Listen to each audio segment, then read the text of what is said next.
Our speaker tonight has so many accomplishments and awards related to history in the state of Arkansas that they're just too numerous to mention. But I want to go over some highlights with you. Among them, he's been director of the Department of Heritage. He was the creator and the founding editor of the Encyclopedia of Arkansas History and Culture. He was the creator and founder of the Butler Center in Little Rock. He was head of collections, special collections at the University of Arkansas. And most of you have probably seen his weekly column about Arkansas history in the Sunday Arkansas Democrat Gazette that he's been penning since, I think, 2002. That's true. Yes. So I am pleased and I am honored to present tonight one of the premier historians about all things Arkansas, and he's my old friend, Tom Dillard. Thank you. It's great being here. I was here a year or so ago for the Arkansas Historical Association convention, which was held here in town. And it was just one of the best we've ever had, and that organization is still talking about what a fine convention it was up here and what a great group of people. And, you know, we go to a lot of towns where the downtown is just not viable, and you have a vibrant downtown. And we were so pleased with the program, with all of the effort that went into it, and we were pleased to play a role in the rediscovery of Northeast Arkansas history. Northeast Arkansas history is really only coming into its own in recent years, particularly with the work done by Tommy Jameson, the historical architect, and Joan Gould, who's a historic preservation researcher.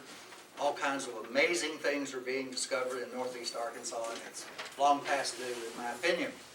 Well, one of the things to be discovered about Northeast Arkansas is the pearling and shelling business that was so strong here. Most people have forgotten it. I know there's a line in the old state song that said, "'Tis a land full of joy and sunshine, rich in pearls and in diamonds rare." Well, everybody knows about the diamonds, but very few people know about the pearling business that was here, and it was really quite amazing. Now, the reason it was so important in Northeast Arkansas is because most of the rivers through this area originate in the limestone mountains of the Ozarks, where that calcium leaches out by the rainwater and gets into the rivers, and therefore the mussels grow particularly well in this part of the state. There's no comparison between a mussel shell from the Black, for example, and the mussel shell from the Ouachita. And I'll talk about that a little bit more later, maybe if I get to it. Well, it's hard to think in terms of gold rushes, of pearl rushes, but we had a pearl rush. You've heard of gold rushes. We had a pearl rush. As a matter of fact, there were newspapers, one newspaper, out-of-state newspaper, referred to it as the Arkansas Klondike, referring to the great Klondike gold discovery. Well, before I get into all that, I do want to tell you a little bit about this opening scene here. This is a painting done by a very interesting man down at Duval's Bluff, Hugo Preller. Preller had a houseboat on the White River, and he was a professional photographer. And his photographs, many of his photographs survive, and they are now greatly valued. His photography studio was on a houseboat. He also did small engine repair and that sort of thing to make ends meet. That was on his houseboat, and so he would go to his customers. And one of the things, he was a German immigrant, and he was really multi-talented. He was an artist. And here you see his painting of Duval's Bluff and the courthouse at Duval's Bluff on a mussel shell. And I need the advance. I have to do it. Okay. I have to do it. Okay. Well, as you all know, being up in this area, there are lots of mussel species in this part of the world. As a matter of fact, of the 300 mussel species in North America, We have about 30 of them here in Arkansas, so a full 10% of the species are represented in our rivers. And they're found in all the rivers of the state, not just in northeast Arkansas, though they're particularly common, or they were particularly common here. Of that 30 species in Arkansas, 28 of the 30 are either threatened or endangered. And that has come about for a wide variety of reasons, silting being one of the major ones. To understand pearling, it's important to understand how a mussel operates. And they are filter feeders. They open their shells. Water comes through. They filter out that minute organic matter that's in the water and turn it into food. Tim, let's take a look at the next image. Arkansans have been using mussel shells forever. Not only mussel shells, but our Native Americans also collected pearls. They made tools out of mussel shells. This is a wonderful and amazing archaeological find. It was in an Ozark shelter in North Arkansas, and a large stone on the roof had fallen, and over the eons, no moisture could get in there. And so the handle, the wooden handle survives, and the original hafting, the original string tying, the leather straps there were still present. This is an actual photograph. This is at Harvard University Museum today, as are too many of our archaeological artifacts. Okay. All mussels, if given time and the right circumstance and the right irritant gets into their body, they will produce pearls. And we think of pearls as being round, but of course they weren't all round. There were all kinds of shapes. Some of the odd shapes, or the novelty pearls, were quite valuable. Usually, though, what were called slugs and other misshapen pearls had very little value. People have made jewelry out of shells, I guess, forever. Newport was a center of jewelry making all the way, and maybe you could still buy jewelry there that was made from Arkansas pearls. You see right here, these perfectly round ones. I'm going to talk about those later. Those are seeds made from mussel shells. Those are to be shipped to Japan, and the Japanese insert them in their mussels on their farms. They have saltwater farms where they grow mussels specifically for pearl production. And so those seeds there are very important to the recent revival, back in the 1960s being recent, of shelling in Arkansas. Okay? I mentioned the strange shapes. This is a photograph made in the early 1900s. This is called the baby face pearl. Maybe you can see a little bit of that outline on there. This is an old photograph, and then I copied it from the magazine, so it looks pretty bad, but it sold for $500. And it was 159 grains. Grains are the medium by which they are weighed and valued, sort of like 14-karat gold. You know, it's a way of figuring out the worth of a pearl. This one sold for $500. That was a huge amount of money. Let's say this was probably, I'm going to guess 1910. This was out of the White River near Batesville. And $500 in 1910 was a huge amount of money.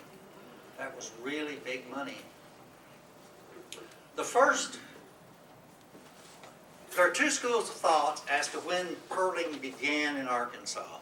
There is some evidence that pearls had been discovered and written up prior to 1897 when J.H. Myers, who was a doctor over at Black Rock, and you know, most doctors back in those days, it wasn't unusual for them to have multiple sources of income. And so he, in 1987 on the Black River, he found, he had only gone through a few shells, was not doing it really seriously, and found a nice pearl. This quickly got out, and the rush developed. Well, interestingly, I got to reading about pearl rushes. We've had several pearl rushes in American history. The first one was in 1858 in the most unlikely place in the world, New Jersey. And thousands of people swamped the area in 1858 looking for pearls. It was an unusual find. It never really developed into much. But there have been pearl rushes all over the place. As I said earlier, it was referred to as the Arkansas Klondike. There have been estimates made of how many pearls, how frequently pearls could be found, because there were innumerable stories. You know, somebody go out the very first time, a 10-year-old boy picks up a mussel and finds a huge pearl. There were stories like that, and there were things happened like that, but usually it involved opening lots of shells. It is estimated that there was 1 pearl per 700 mussels. The appreciation for the mussels grew very rapidly once they were discovered. Here's a report out of Helena. The pearl hunting industry, which has been exciting the whole country, is spreading all over this end of the state. The St. Francis River, from the mouth of the river to Jeffersonville, is lined with white people and Negroes, all engaged in unearthing and prying open the richly laden mussel shells. One young man brought a small bottle of pearls to Helena today, taken from Phillips Bayou, a tributary of the St. Francis. They are darker in color than the ordinary pearl of commerce, but are of handsomer shape and of good size. Well, each river produced a pearl that was a little different from the next river, because of the nature of the water, the chemical content of the water. In 1897, the very first year, $11,000 worth of pearls were sold in Arkansas, northeast Arkansas. The next year, it jumped to $55,000, not small amounts of money. In 1902, it jumped up to $370,000. This is just for pearls, this is not buttons. And then it started a gradual decline. In 1903, there were $215,000 in receipts. It would go up and down, and pearling continued and continues, as I'll show you in a minute, to this very day. Tim? That quote mentioned black shellers, black pearl hunters. I don't know exactly if this group is pearl hunting or shelling. I suspect it's pearl hunting. Anyhow, they have those long poles there that you see are part of a tool that I'll show you in a little bit, the way they got down into the deep water to bring the mussels up.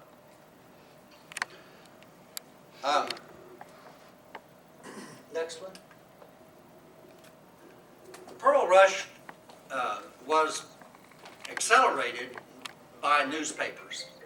That's why so many people started, why don't we all turn our phones off? I should have reminded, I should have done that myself. The newspapers played a huge role in bringing the public's attention to the pearling situation. For example, the front page of the Arkansas Gazette, August 31st, 1913, On a first search, this person at Batesville found a large pearl, and he'd already refused $1,000 for the gem. Articles like this, at a time in which $200 and $300 was typical annual income for a farmer in rural Arkansas, this looked like a huge, huge amount of money. And this was not just one time in the Gazette. The newspapers covered it very, very thoroughly. Next. This is the kind of thing that really got the attention of people. This is a picture of a woman in the white dress there in the center. She has found a pearl, and she is in the process of selling it in this picture to a dealer. Would they eat all the mussels they opened? Oh, no, no, no. They didn't eat any of them. What'd they do with them? Well, they fed them to the hogs. They used them for fish bait, Oh, and they threw them away. my Threw them goodness. in the river. It was great waste, and of course it drove the species into real danger. Yeah. Anyhow, this woman is selling to a buyer, and there were a number of buyers. There were buyers who would come here just for the summer, and then there were some resident buyers. I'll show you one, I think, coming up real shortly. Let's go back to that one. But the buyers, many of them, I think, took advantage of people early on. They could buy a pearl for, no one knew what their real value was, and they had to take word. So I think there was a lot of cheating going on early on, but people became more sophisticated with time, and as more and more buyers came in, and the competition grew for the pearls, then I think the prices went up considerably. It meant a lot to some of these poor farmers. Here's Dr. Myers talking about, in 1904, he's talking about it. I have seen 500 men, women, and children of all sizes and colors on one bar, indiscriminately mingling, the wealthiest bankers, lawyers, merchants, doctors, their wives and children, wading in with the poorest darkies, all laughing, singing, working day after day the summer through. The summer through. They shelled primarily in the summer. Dr. Myers goes on to say that he has known many, many farmers who have been able to make their livings off of pearls. He noted a farmer who had lost his mules. They had gotten sick and died, and that was a tragedy to a poor farmer. I mean, if you lost your mules, that was... So he had gone to the river in desperation, and lo and behold, he got $300 for a pearl, and he was able to buy a team of mules. So there were stories like that, and it was really something. Tim? Here you see a pearling camp on the Black River in Arkansas. You'll notice that people have tents, they have tables and chairs, a stove right here for cooking food and such. And this is in the summer. Once the crops were laid by, in other words, the fields had been cleared up of weeds and such, the summer, the hot weather had arrived, then the crops were laid by. They could be left until harvest. And so then they would pack up and head to the rivers. And people would come from quite a ways, actually. Tim? One of the people who came from quite a ways was a guy named G.E. Pilquist from over in Yell County. That's Dardanelle, Russellville, that area, over in the Arkansas River Valley. And he was a professional trapper. There were large numbers of people who made their living off of the natural resources of the area. And this guy, Mr. Pilquist, trapped in the winter. He was doing pearling work in the summer and so on. And he says up here, this is from a magazine called The Hunter, Trader, Trapper. And this is 1909. He says, as trapping season is now over in Arkansas, trappers will be looking for other work to do, and I know nothing better for them than to hunt pearls and fish in the streams of Arkansas. Pearls are found in mussels in the little end under the lining of the shells. On the Black and White rivers in this state, there have been something like $1 million worth of pearls found during the past 10 years, and that does add up to be approximately correct. Actually, it was over 1.5 million taken during that gold rush, during that pearl rush. He also talks about over in Oklahoma. He got 3,000 mussels and found $250 worth of pearls. I sort of suspect that. I don't know that I believe him on that. But anyhow, the point he was making is that there was money to be made in pearling. He says, I sent 3 pearls to a buyer and asked him $100 for them, but he said they were no good and sent them back. Well, I peeled 2 of them 5 times. This pearl weighed 13, there's a picture, which I don't have a copy of here. This pearl weighed 13 grains when finished and sold for $150. Peeling of a pearl was a process whereby a very steady hand could take a damaged layer off of a pearl. And it required a lot of experience and a lot of patience and time. And many times they ruined pearl in the process of trying to peel it. But what he did was he peeled those in order to remove the imperfections or the stains or whatever was on the outside of the pearl. And you read about that happening fairly often.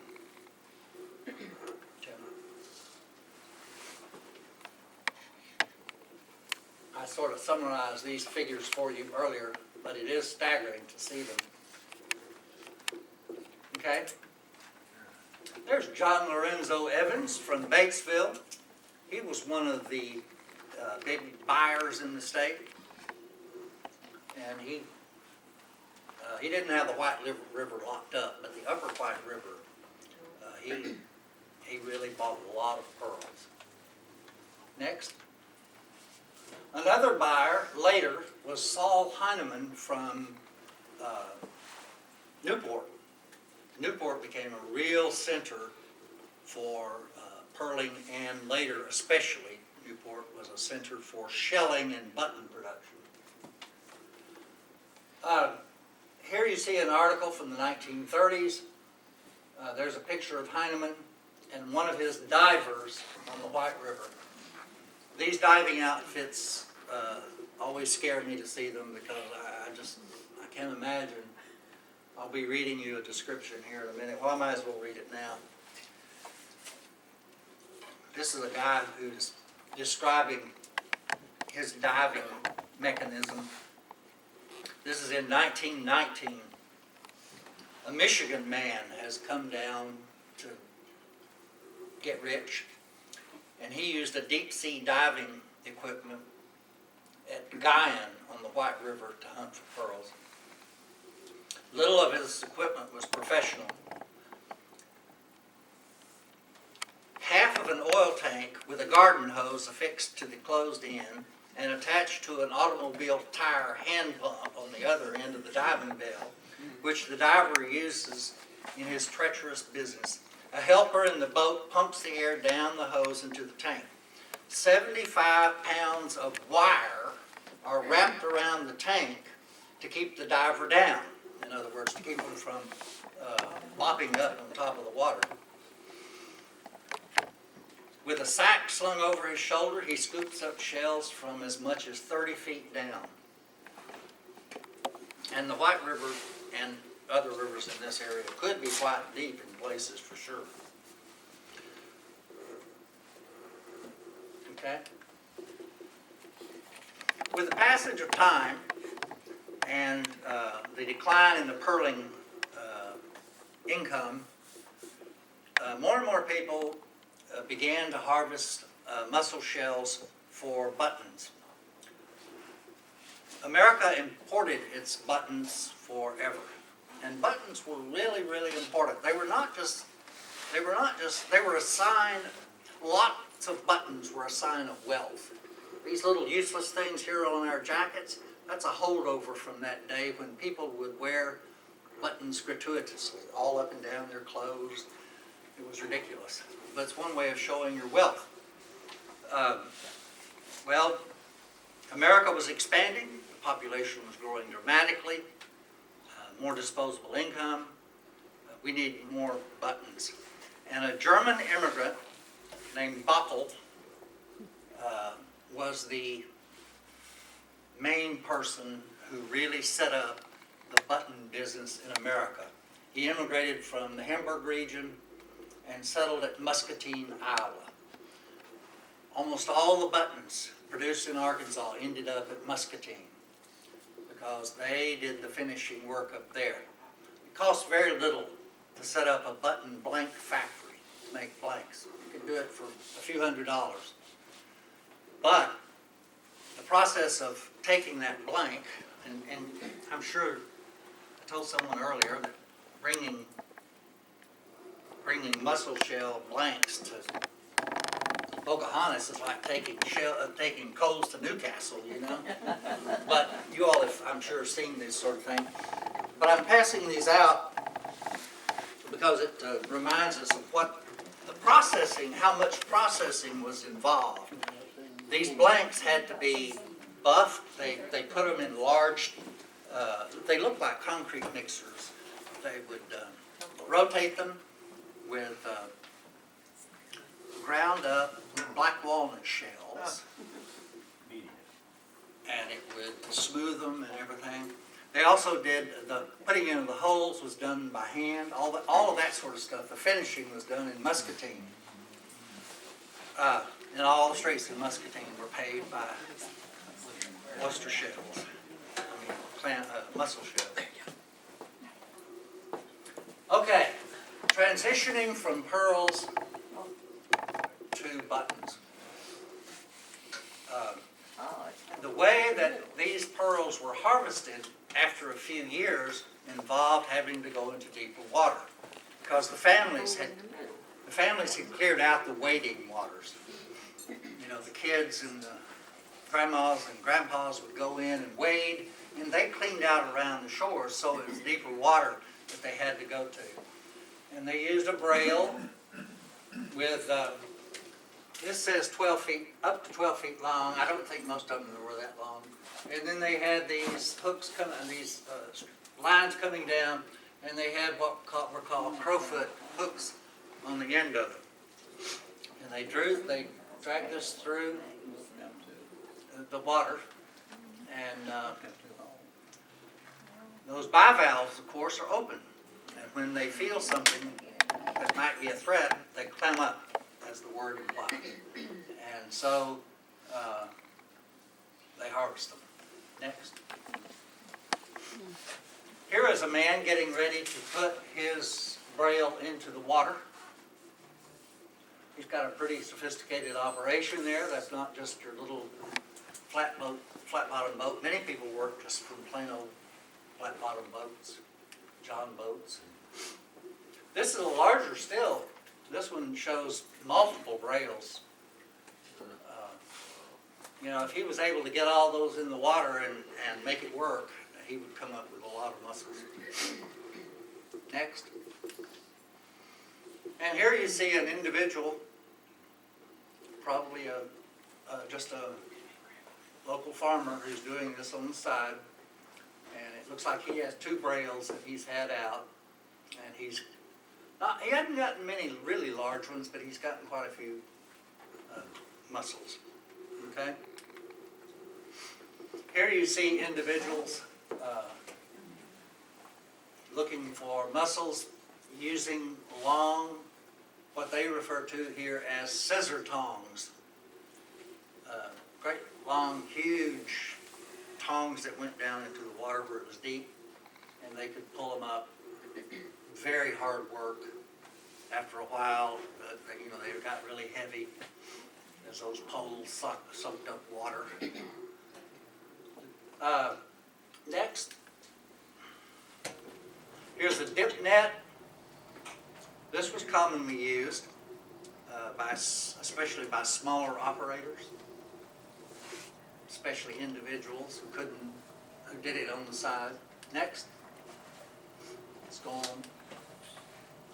Here you see a man at a sorting table.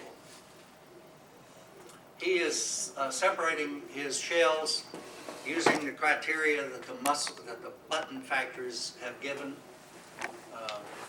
They wanted them of a certain thickness and size. Of course, a large mussel was more, you could get more buttons from it.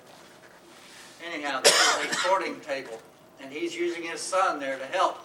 Children played a large role in both purling and button making. After they got their mussels, they came on shore, and as you saw the sorting station there, they separated them. They had to get them open. They usually used a heating technique. This is a stove right here. There's this pipe. And once the heat is applied to the mussels, they open. And the meat is then, they did it a variety of ways. They did not eat it. Some of them sold it to farmers for their hogs. Actually, in shallow water, turns out hogs were predators of, hogs will destroy just about everything. And they were destroying mussels in the upper buffaloes where it was documented. Anyhow, this fellow has a dip net that he's been using. And you can see how long and how thick that pole is. Well, that'd be a chore to lower that and raise it up several hundred times a day. Okay? One of the earliest button factories in the state was at Black Rock in Lawrence County on the Black River. I think this factory was set up by Dr. Meyer, the guy who found the first pearl back in 1897. But these guys were not happy. They went on strike, and the Black Rock button factory closed.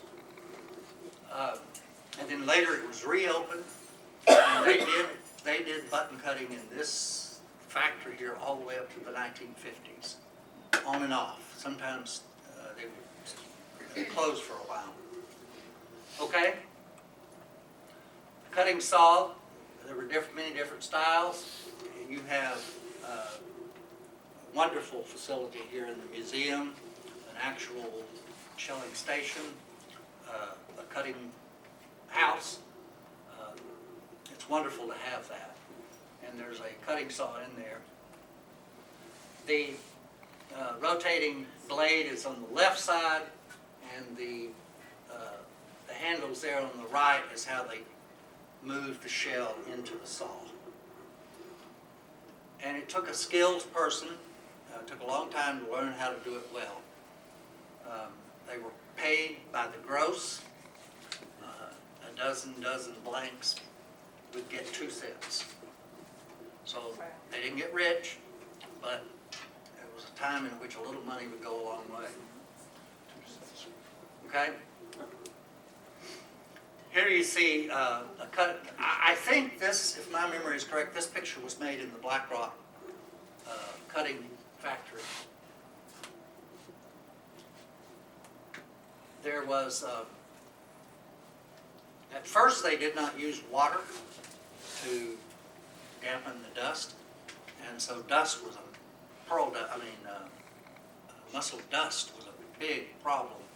And then they modified the cutting unit to put water on the shell as it's being cut, and that took care of a lot of the dust.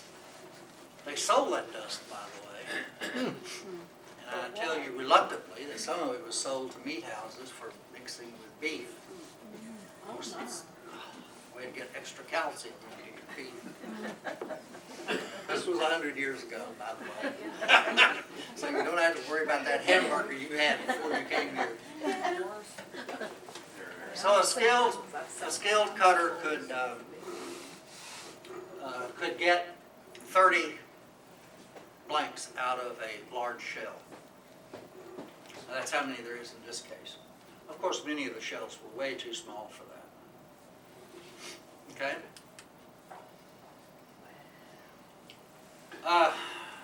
Of course, the thickness depended upon the size of the shell. Some of them could be quite thick, and the blanks I passed around in the room, there was a good deal of variety in those. The real thick ones presented problems, and they had to cut those and get those down to a size that would work better as a button. And they cut, of course, there were what were called novelty buttons, and all sorts of unusual buttons were cut. But those were usually done by hand. Okay? It took zillions of mussels to supply a large cutting factory.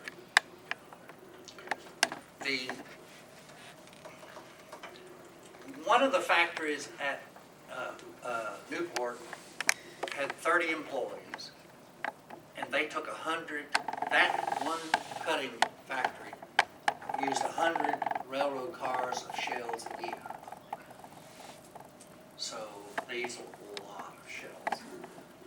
Here you see someone who has bought shells all up and down the White River, and they're now taking them to a cutting house, probably at Newport. Although Clarendon also had, that far down, also had a lot of mussels harvested. Okay? Newport became a center, and they really were proud of it. Saul Heinemann, I mentioned to you. The Sink family, S-I-N-K, still family down in Newport.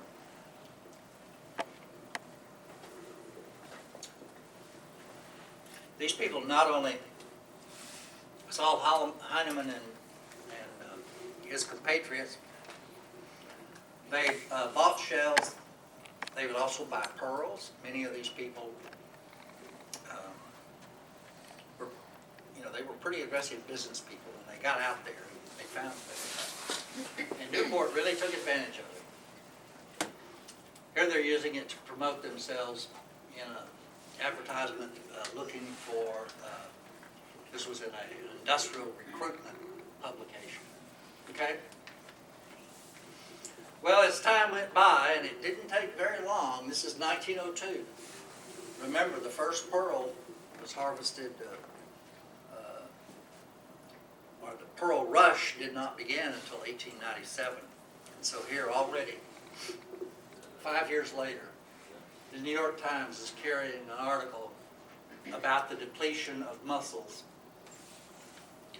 2 years ago, the Black River in Arkansas was the greatest pearl-yielding river in the United States, but its 30 miles of sandbars were worked by such an industrious gang of fortune hunters that nearly every clam was removed from its bottom in less than 9 months. Flushed with their success, these hunters then swarmed out on the Mississippi. In that river, the pearls were scarce and not so valuable. They didn't just swarm on the Mississippi. The Ohio produced tons of both pearls and shells for buttons. The Tennessee, not the Missouri. But any of the major rivers, there was some pearling done. Some shelling done. Tim? Well, it meandered along throughout the 1920s and 30s. Shell houses operate pretty much full-time. The button cutting houses operate pretty much full-time. Then plastic comes on the scene, and the importance of the pearl button declines economically. But in 1964, this article was published in the Gazette about the effort to rejuvenate the shelling on Arkansas rivers. The man behind it, the person who organized the Arkansas River Mussel Association, his name is McDougal. Later on, we know about him because he is James McDougal, whom we know from the Whitewater controversy of the 1990s, who is now deceased. James McDougal had heard about the Japanese needing good seeds for their pearling operation. And so he organized this association. And for several years, the 60s, 70s, 80s, all the way up until a few years ago, most Arkansas shells were sold to the Japanese. They then ground them up into little tiny seeds that I showed you in that earlier picture, and they became experts. Did I say Chinese? I meant to say Japanese. If I said Chinese, I meant to say Japanese. They became experts at implanting seeds in their saltwater mussels, and it just became an industry. It's still an industry. They do not use our seeds very much anymore, as I understand it. Okay? But it did not end, and it still goes on today. There are still people today who do some musseling, and mostly pearling today. Here's Lester Gaither in 1989 in Duval's Bluff, and he's getting ready to go down with that diving hood made out of a half of an old bomb casing. A lot of these diving apparatus were homemade, and we don't hear about many people getting killed. There were some, but usually they weren't killed in the diving. It was associated with pearling, but not necessarily the diving. But I know of one case in which a diver was killed. Okay?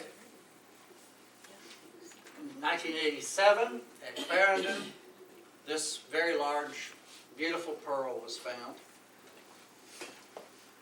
They reported it as the second largest ever found in Arkansas at 16.2 millimeters in diameter. I do not know if that's true. I doubt it very seriously. There's no one keeping records, so who's to know? All of the figures that I've shown you about production and all that sort of stuff, they're little more than estimates because there was no agency to administer all this back in that time. Okay? Well, it might surprise you to know that there is a Harlequin romance based on the Pearl Rush, and I have a copy of it right here. You didn't write it, though. No, I did not write it. Nor did I pose for the cover. This is the genre that professional librarians have given the very technical name. This is a bodice ripper. A bodice ripper. Yeah. Well, anyhow, it's based on the pearling rush here in Arkansas, and I wanted to just read you a.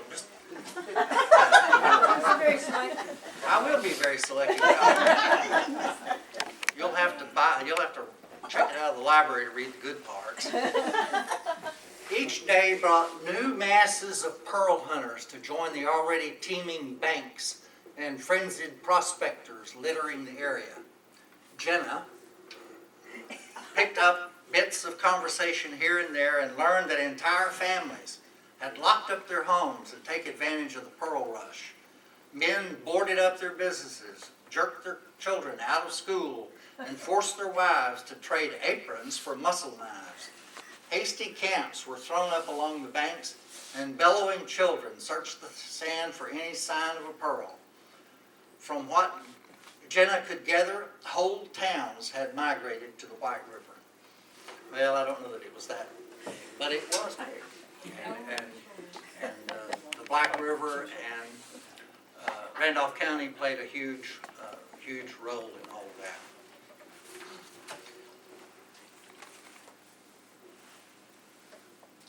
I think I've covered. Oh, I did want to tell you that the Black Rock factory that we talked about earlier intermittently survived until it was closed finally in 1954. That is, I don't know of any button cutting operation that lasted longer than that. By that time, the market had pretty much disappeared. Are there any, I think that's my last image, are there any questions or comments?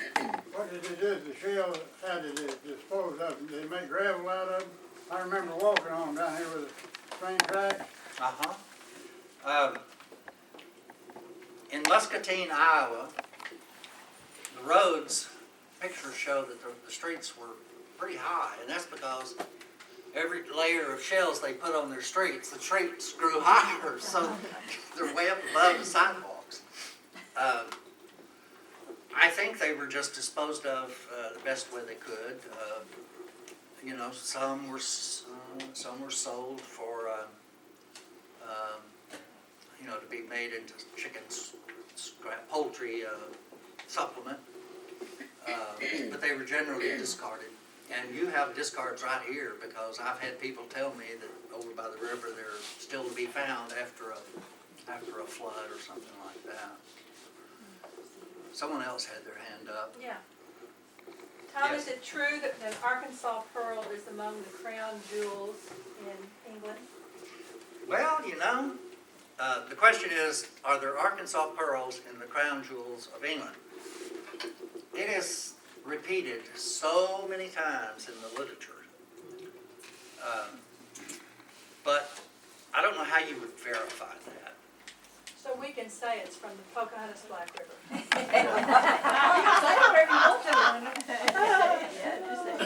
I think that it is said that, and it's said about particular pearls, some unusual pearl, like a black pearl. There was talk of black pearls. I don't know that there was ever really a truly black pearl, but there were dark pearls. Streams with a lot of iron content would produce pink pearls, or lots of pink. You can still find pink pearls. The lady at Newport still sells pink pearls, if I'm not mistaken.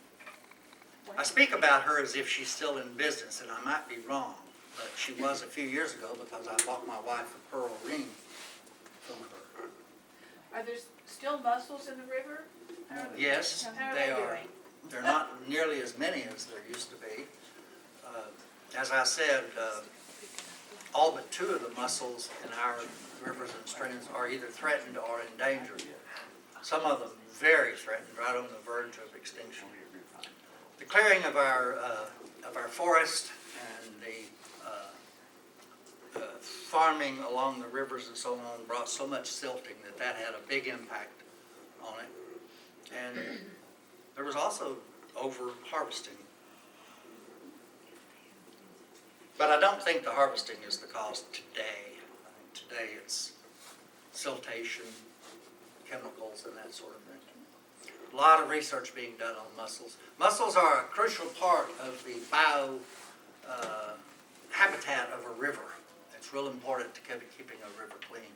So if we lose our mussels, we'll be in bad shape. Other questions? A little tidbit of information. My father cut buttons in that particular button cutting factory that's sitting in there now in the mid to late 1930s. He was there for quite a while. Well, I was certainly pleased to see this one here because I'd seen the exhibit over at Powhatan Courthouse, and they have a nice exhibit over there. And so I was familiar with that, but this is the real thing here. It's really something. Yes, ma'am? The button factory in the museum, that was my son's Eagle Scout project. Really? Yes. You mean getting it here and getting it set up and everything? Yeah, getting it. The implement you Some of it had to relocated. be replaced because I think it had been flooded for Many times. quite a bit. But that was his Eagle Scout project, was to refurbish, restore that button factory. He also helped get it from the river up here too. There's pictures of them lifting it up. Boy Scouts and the men in town, they had boards underneath the button factory, and they lifted it up and carried it to put it on a trailer to haul it to here. I am told that one would sometimes have as many as 3 people in it. The largest one that I've come across was 30 some odd people. I think there were about 50 some odd button cutters at Newport at any given time. There'd be about there were usually 2 button cutting factories in Newport open at any given time. The Heinemans had one, and then another family there, the Sinks, both had competing button factories, and the thing they competed over was to get the shells, because there was a shortage of shells. Was there any activity on the Ohio? Yes, yes indeed. As a matter of fact, I have a book, I have it in my, I guess it's in my hotel room, about life on the Ohio. And one of the things they cover in that book, which is about 20 years old, I guess, is pearling and shelling on the Ohio. Around Cairo and... I can't tell you the details. I just don't, I haven't really studied it in depth. My grandpa grew up on the Washita River down in Arkadelphia, and I know that he found a pearl back in probably the 40s or 50s, maybe 60s, but do you have any idea how much it might be worth? Like, say it's, I'm not for sure how large it is or anything, but... The question is, his grandfather found a pearl on the Washita back several years ago. And what would that pearl be worth today?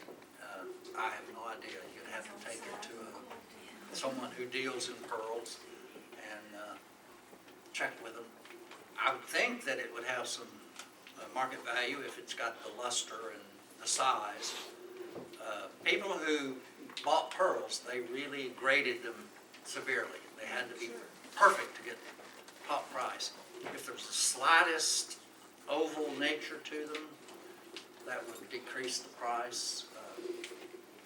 If there was a dark spot on one. Now they had ways, these guys had ways of covering things up. As time went by, you know when you get an influx of people coming in, whether it's a gold rush or whatever, you get some shysters who come in with it. And they certainly had those here during the pearl rush. People were trying to sell medical pills, white round medical pills. Well, the buyers were smart enough to, anyhow, they put them in water, and if they dissolved, they knew they weren't pearls. But there were all kinds of people trying to cheat the system, and so I would say, I don't know that there's a place to go in Arkansas. You could try down at Newport, see if there's anybody there. The Washita and all the other streams, there were pearls produced, and but the shells produced on the Washita were not good for making buttons because they were just too thin. And the pearls were probably of lesser quality too, because they just did not have that calcium washing out of the mountains like the black and the white did. Is a cultured pearl just a fake pearl? I know a cultured pearl is a real pearl, it's just been grown commercially, not found in the wild. It's cultured.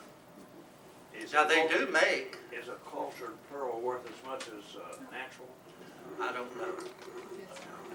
That I would not think so, but I don't know. You know, if what they look for is perfection in the standards, Size. and I just don't know. Yes, ma'am?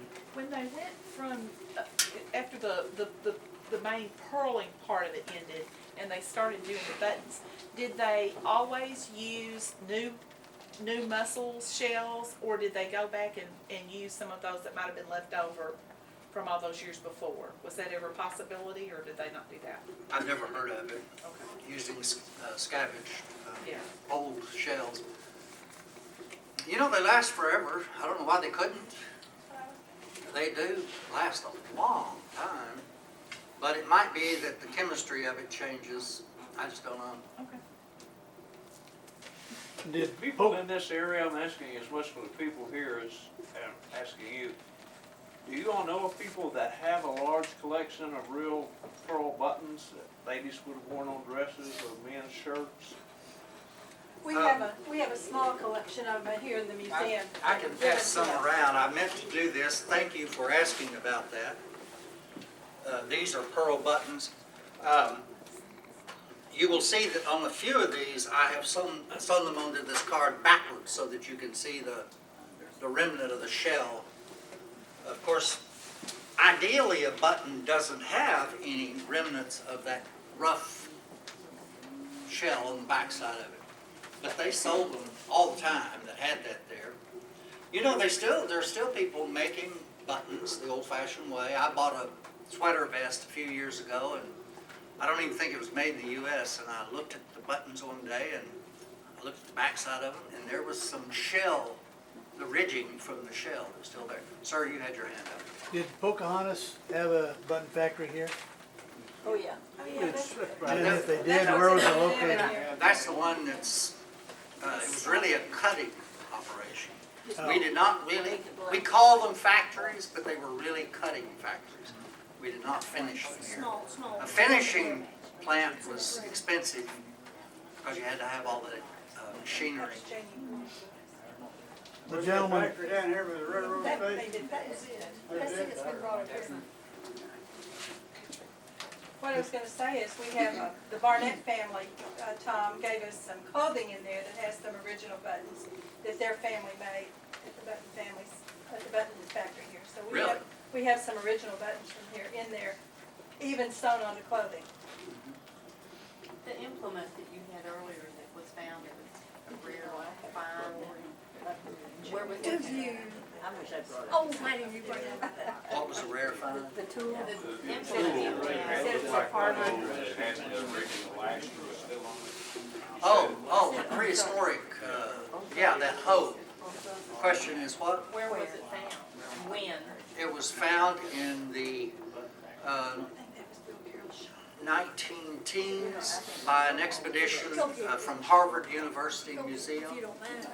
And they came to the Ozarks and excavated several bluff shelters in the Ozarks. And that's where it came from. It was not this county. It's farther west. I think it's from Madison County. The little lady that's, The little lady, that's going out right now, she is going to her house to get a blind river pearl ring that she has. Right? She has just few minutes. The statement was made that this lady is headed to her house to get a pearl from this, It's in the ring. it's in a ring. Connie, do you want to, does she have on a pearl? You've got a pearl? Black River pearl? Spring River. Spring River pearl, I see. First husband found it when he was a boy, and then they got married, he made her a ring on it. Pretty on Spring River pearl. Yeah. That's nice. Yeah, they got extra holes. You made a comment about too many of our Arkansas artifacts are in out-of-state repositories. Where was it? Harvard? Harvard people did a lot of exploration in Arkansas. There was nobody here, everybody was from out of state. We didn't have anybody doing any work here. Our heritage has been stolen from us not because people just came in and held us up. They came in and did it because we weren't doing it here. There was no archaeological program here in the state until 1967. When I lived in Colorado, my husband bought me a pearl ring, and they called it a freshwater pearl, which it's not perfect, it's not round, it's, I guess, one of the rejects that they use, or that they threw away, what have you. They were called slugs. Sometimes they were called slugs. Was Steve trying to tell you something? I think it's beautiful. I think a But, real high but they percentage. said that it was a freshwater pearl, and I said, where would they have gotten it? And they said one of the rivers that it could have come out of was Black River. Oh, And so it's like, okay, you know. It's good. That's a nice mounting. You know, it all, rings, so much of it depends on the mounting, and that one is extremely well presented, He did good, in Madonna. my opinion. Steve did good. Yes, it did. I've seen Any some. other questions? I've seen some before. Does anybody have any other personal experiences to relate? The lady went home to get her pearl ring. She said she'll be back in 5 to 10 minutes. Our grandfather, In the 70s out at Redmond Springs, there was a couple that had a house that had a fence around it about this tall.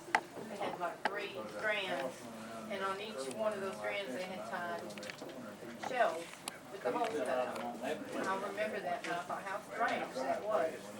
I don't When we demolished this bridge down here, some of the aggregates that they discovered inside the turn bed was utilized out of some of that shell.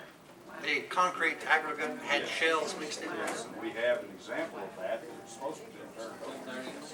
Oh, that's Mary, she's got it. All right, well, thank you all very much. I know the lady is going to get a ring, she'll be back shortly, but I think we could visit until then. Thank you all very much.